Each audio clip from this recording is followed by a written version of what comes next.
This was in 2019 when I was 21. I was spending the summer at my parents' house and figured I'd go camping in the woods in their backyard while I had the chance. This was a pretty impulsive trip. I just decided one morning I'd pack my bag and head out for the night. I'd done it a bunch of times before, so this wasn't some special camping trip or anything. I let my parents know where I was headed, then left at 4 p.m. to find a spot for the night. I walked for a good hour before finding an open area that looked nice enough. I got my tent set up, cleared out a space, and lit up a small campfire. It was really cozy, and the sun slowly setting made it even better. Exactly the kind of night I was hoping for. But it really didn't take that long for it to get interrupted. The sun was just about to pass the top of the trees when I heard a voice. A male voice, sort of muttering or talking. I almost felt like it was echoing a bit though, because it was hard to pinpoint exactly where the voice was coming from. It was also dark enough where the shadows from all the trees made it really hard to see much of anything. I probably should have mentioned these woods behind my parents' place were pretty vast and unexplored, as in there were no trails around here. So running into someone would have to be very coincidental. I thought they'd likely just pass by and that would be the end of it, but I continued hearing the voice for probably 5 minutes, which was long enough that it seemed they weren't just walking and were maybe staying near me on purpose. Eventually, I called out, just yelling hello to see if they'd respond. But before I even finished speaking the word, the voice cut out. The forest was now silent. I felt really uncomfortable and ended up calling out again. No voice or response. Now I was a little more on the creeped out side. With only 20 or 30 minutes left of the thin layer of sunlight, I decided I would just move spots. No need to stay there and be creeped out all night and let it ruin my experience. Within a couple minutes, I was heading back into the trees and looking for another place to call home for the night. I didn't have as much luck though. 15 minutes in, with the fading sunlight rushing me, I decided to just settle where I was, basically just among all the trees. It was a good thing I did though, because by the time I finished setting up camp, there was no light left. The sun was fully down, and the woods were dead silent. I found it calming though, knowing I'd be able to hear if that guy came back around, for whatever reason. I built up another small campfire. I enjoyed the warmth for a while, before grabbing my snack bag and taking out some stuff to make s'mores.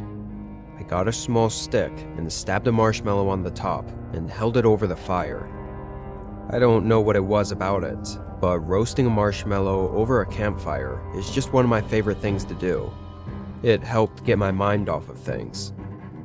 I made a few s'mores and hung around the fire for a good long while, several hours at least.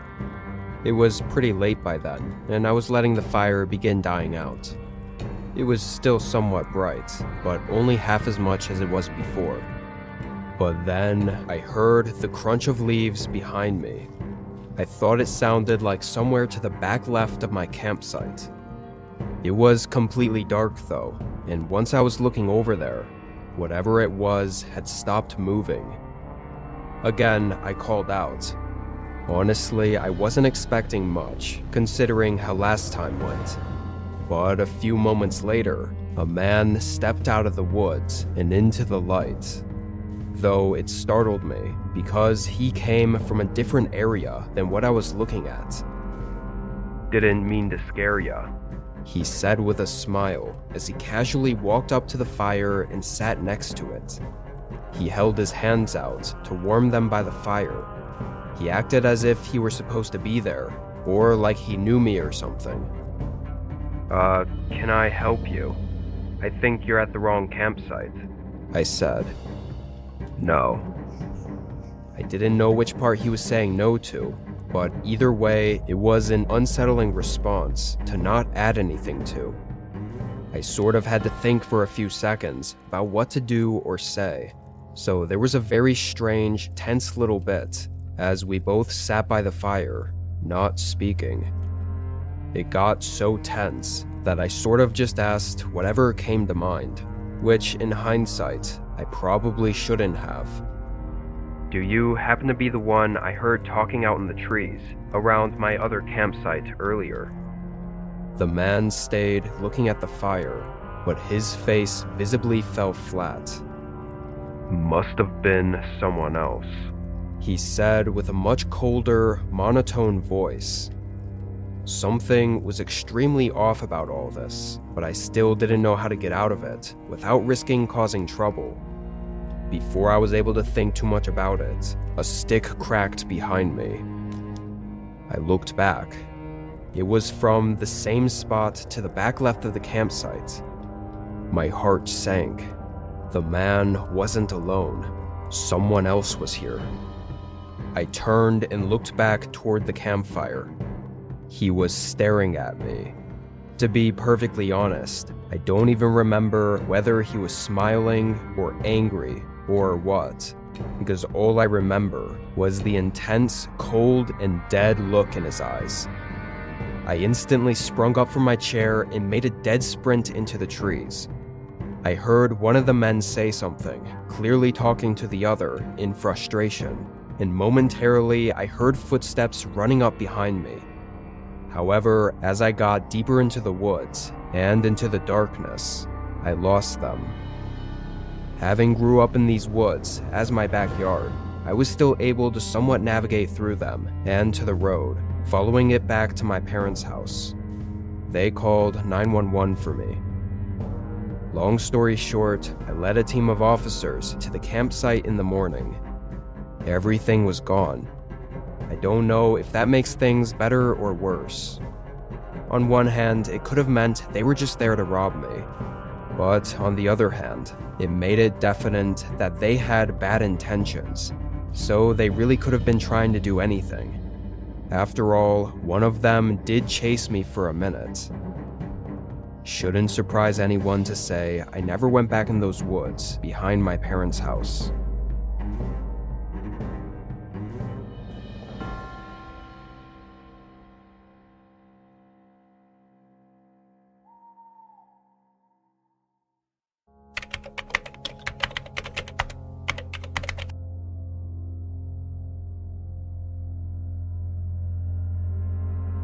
It was the middle of summer, and being an avid backpacker and camper, I'd heard from one of my buddies about old fire lookouts that you could rent. Apparently, they were retired lookout stations, usually in the middle of nowhere, miles and miles into the forest. The one I chose was pretty much the most isolated one I could find. It was easier to rent, having available slots basically through the whole summer, and I liked hiking anyway. There was only a single picture I could find of it though, and it was super old and blurry, so really I had no clue what to expect of the lookout tower. I knew it was built in the 1950s, so it'd be old, but as far as how much restoration was done to it, I was going in blind. I brought my usual backpacking gear and started the hike at 9 a.m. There wasn't much out there as far as views go. Not for the first few hours. It was just very dense, harsh forest terrain. The trail wasn't even much of a trail anymore, just a very rough path. After 5 hours though, I finally got a glimpse of the lookout tower. It was far in the distance still, sitting atop a mountain. It looked very small and wasn't one that was high up on stilts. It looked more like a cabin than anything. Maybe raised up 10 to 15 feet. There was another hour of trekking before I actually got there. The hike was definitely worth it just for the view alone. Felt like I could see the whole world from there. The fire lookout was in rough shape, however. Very noticeably old, with some patchwork here and there done to certain parts. It had a wraparound staircase of 20 or so steps leading up to the walkway that went around the whole lookout, and the inside was entirely empty. It wasn't glamorous, but honestly, it could have been worse, and to have this view, I'd take it any day. With a few hours of sunlight left, I tossed my bag down, made some food, and relaxed on the outer ledge. It was real quiet up there, just the sound of birds and wind. I was pretty beat from the hike up, so after the sun fell past the horizon, I threw my sleeping stuff on the wooden floorboards and laid down. It was only around 8, so even though I was exhausted, I couldn't quite fall asleep as fast as I wanted. I think 30 to 40 minutes went by. Then I thought I heard something outside the lookout tower. Before I could even get up and look, there were clear footsteps coming up the stairs. I hurried out of my sleeping bag and up to the door, which notably had no locks on it. A few seconds later, a man came around the corner. He was older, say late 40s, and had longish blonde hair. Somehow, he wasn't startled when he saw me, almost like he knew I was already up here. "Great place to stay a few nights, isn't it?" he said, grinning and walking up closer to me.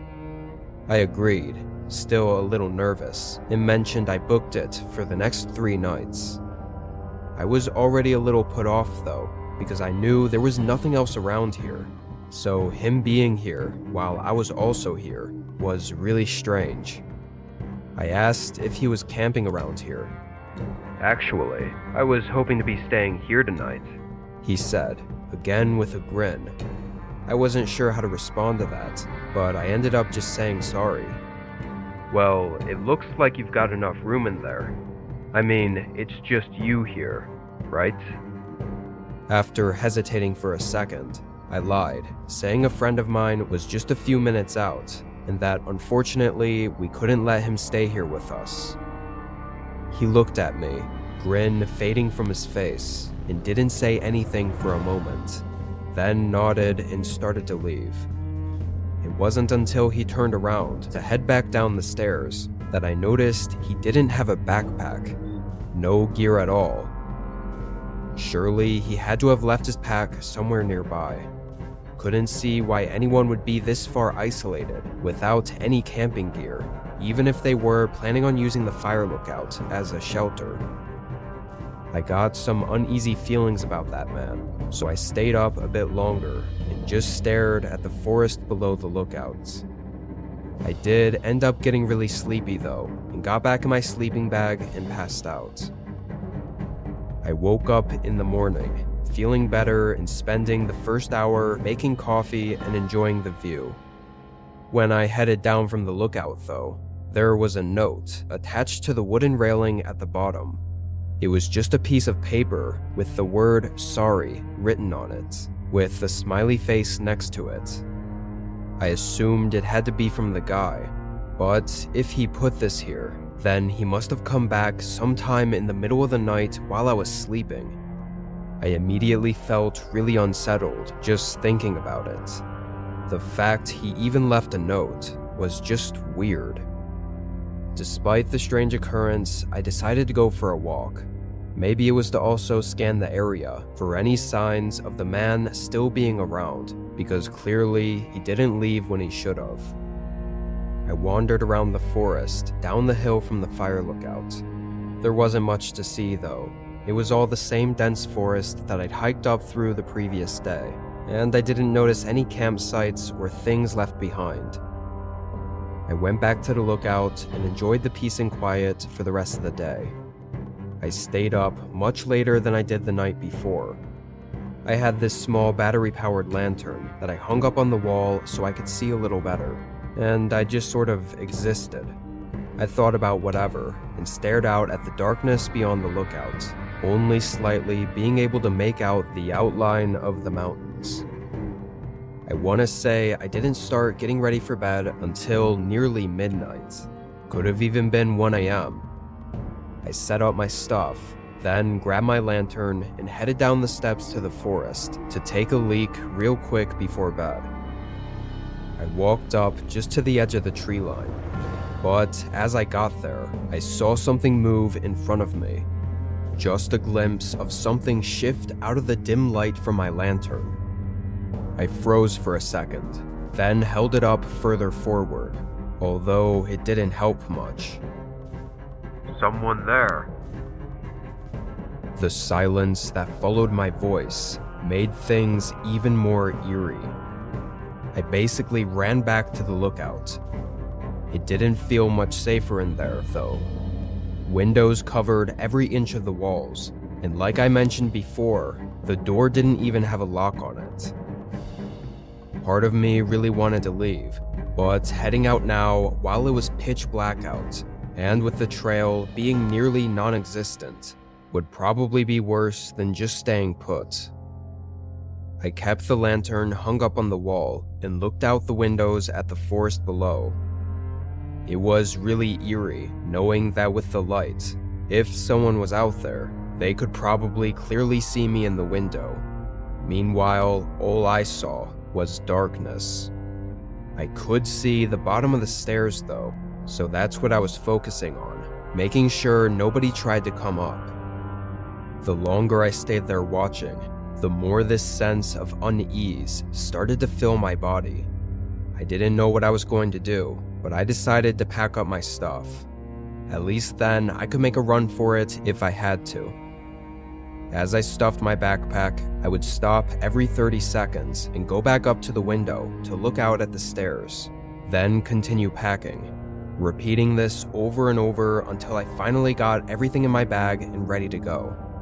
I set it up against the wall, then went back to the window. There was a man at the bottom of the stairs. He was standing right at the first step, staring at it, like he was just waiting there. I could only see part of him through all the railings, but I was sure it was the same man from yesterday. He had no backpack on and looked about the same height. I was beyond terrified. Why was he back? And why was he just standing there motionless at the bottom of the steps? What if he decided to come up again? Everything was making my mind race. I must have been at the window watching him for 2 whole minutes before the man finally moved. He took a couple steps back, pausing for a moment, then walked off. The way he went, though, was blocked off for me by the walkway, so I lost sight of him. And if he did keep walking in that direction toward the forest, it was too dark for me to tell. In the moment, I felt sure the man was stalking me, or at least keeping watch of me, and creeping up too close for comfort, especially in the middle of the night. It could have just been my gut telling me something, but I felt like if I stayed any longer, something really bad would happen. I waited a few minutes, then I grabbed my bag and quietly walked down the steps and to the surface below the lookout tower. I can't even describe how unnerved I was walking away from the tower and into the dark forest, knowing there was a chance the guy was still watching me, and possibly following me into the trees. For that very reason, I kept my pocket knife open and in my hand the entire time. I walked for about 15 minutes, which was when the trail started to get a lot less defined, so I was forced to pull out my lantern. I hoped I was far enough that the man didn't follow and wouldn't be able to see the lights. The next 5 hours were exhaustingly unsettling. By then, the sun had come up though, and I was able to finish the hike and leave the forest. I think it's hard to fully put into perspective how horrifying those nights were. Something in me knew there was something bad about that man and his intentions. One thing I keep thinking back on is that I had told the man I booked the tower for 3 nights, which leaves no reason for him to have come back multiple times to check if I was there. It also means he likely thought I'd be there for the 3rd night. So had I not left early and actually stayed for the 3rd night, things might have taken a much more disturbing turn.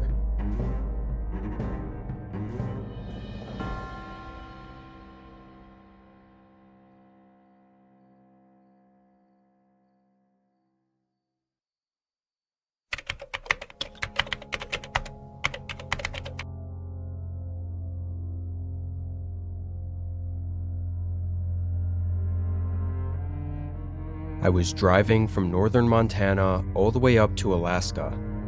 I'd converted my SUV into a camping rig and was spending 2 months traveling and camping out of it. And the main goal of those 2 months was to drive the Alaska Highway. This road was famous for a reason, though.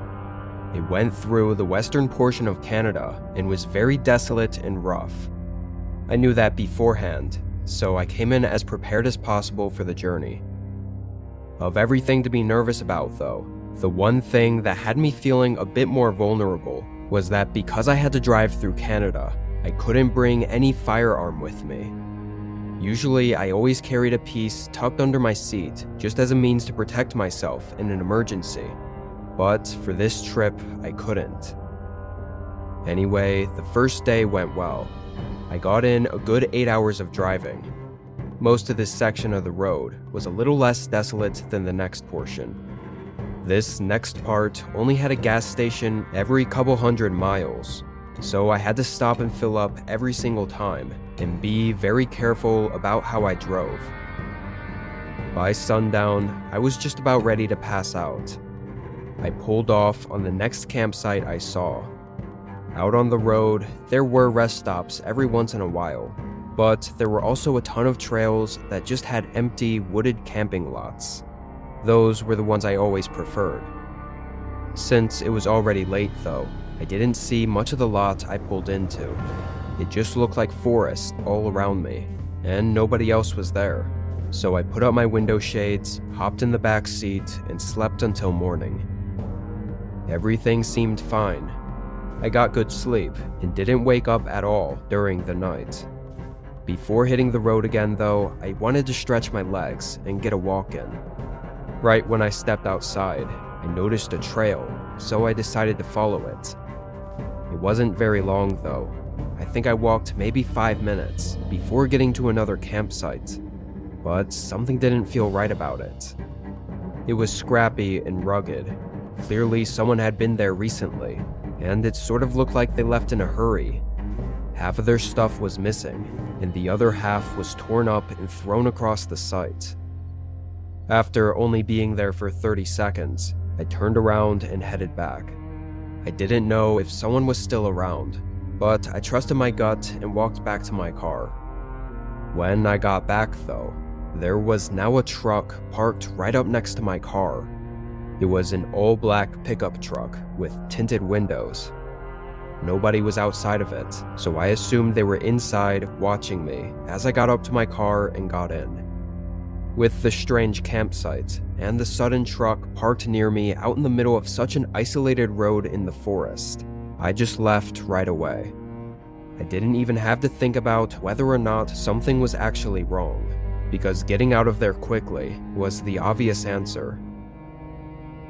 I drove for 3 to 4 hours straight after leaving that campsite until I got to the next gas station. I pulled in. This gas station looked very old and only had one double-sided pump. Nobody else was there. I got out and started the pump. I have to say, the views were incredible out there, with mountains in every direction, so I didn't mind waiting a while for the slow gas pump to fill the car. However, after a few minutes, I saw a truck coming down the road. As it got closer, I was almost sure it was the same black truck I'd seen at the campsite. My stomach tightened when they pulled into the gas station and right up to the other side of the pump.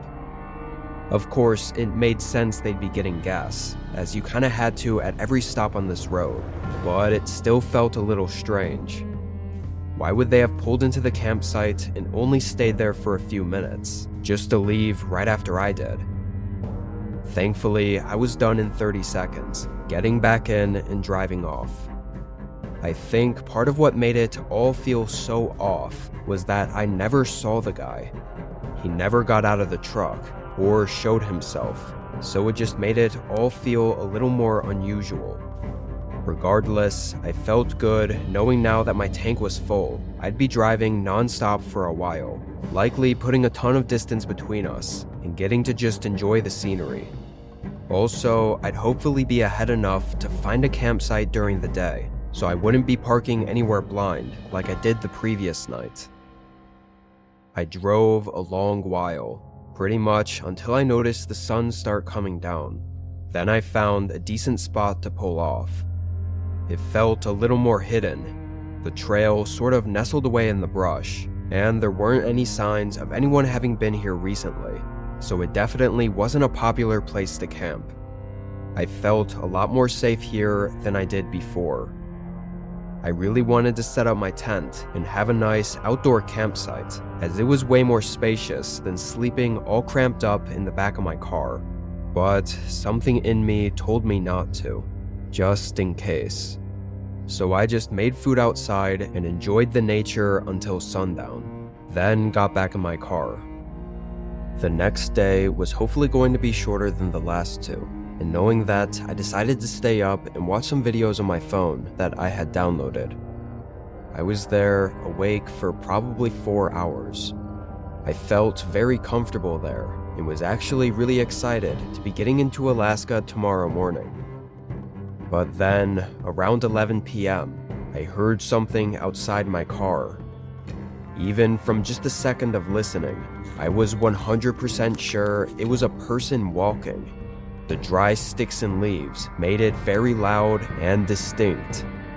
I quickly put my phone down and sat up to look out the window, but I was beat to it.